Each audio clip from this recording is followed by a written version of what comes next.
বর্তমান সরকার আসলে কথা এবং কাজে মানে মিল রাখতে পারছেন না। সংসদে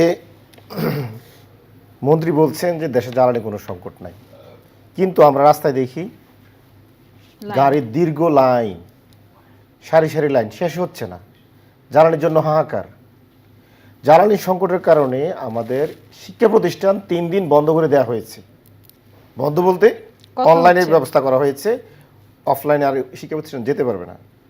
কিন্তু তারপরেও দেখেন কেমন অসত্য তথ্য দিয়ে সরকার বেরাচ্ছে বা সরকার মধ্যে অনলাইনে আসার সিদ্ধান্ত কি চূড়ান্ত হয়েছে? হ্যাঁ, সরকার তো ঘোষণা দিয়েছে। অথচ সরকার বলছে জ্বালানি কোনো সংকট নাই। অথচ আন্তর্জাতিক গণমাধ্যমে অলরেডি বাংলাদেশ নিয়ে খুবই ভয়াবহ একটা প্রেডিকশন দিয়েছে। এই ইরান আমেরিকার যুদ্ধে পৃথিবীর অনেক দেশে জ্বালানি ফুরিয়ে যেতে পারে, এর মধ্যে 1 নম্বরে রয়েছে বাংলাদেশ। আন্তর্জাতিক গণমাধ্যমের রিপোর্ট। এখন সরকার বলছে তার জ্বালানি সংকট নাই, ইন্টারন্যাশনাল মিডিয়া বলছে বাংলাদেশ জ্বালানি ফুরিয়ে যাচ্ছে। সরকার আবার জ্বালানি দিতে পারছে না, আবার শিক্ষা প্রতিষ্ঠান বন্ধ করে আপনারা কি দিচ্ছে। সংসদে এই ব্যাপারে যে কোনো সরকার প্রশ্ন এই যে তুলছেন? লুকোচুরি খেলা জি, মানে চেষ্টা করছে, এটা আমি মনে করি তারা দিকবিদিক হয়ে যাচ্ছে।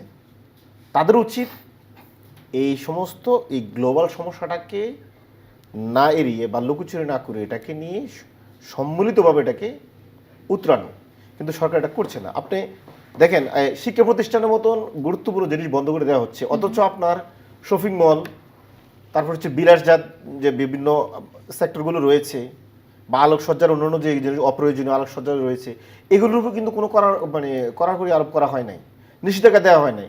দেওয়া হয়েছে কি আপনার মৌলিক যে চাহিদা শিক্ষা সেক্টরটা এখন পিছিয়ে যাবে।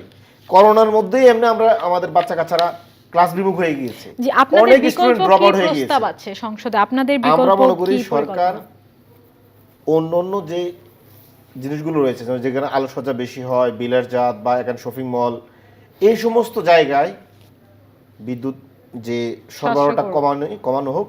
এবং শিক্ষা ক্ষেত্রে এভাবে 3 দিন, প্রথম দিনে 3 দিন বন্ধ করে দিবেন, এটা ভয়াবহ ইফেক্ট ফেলবে।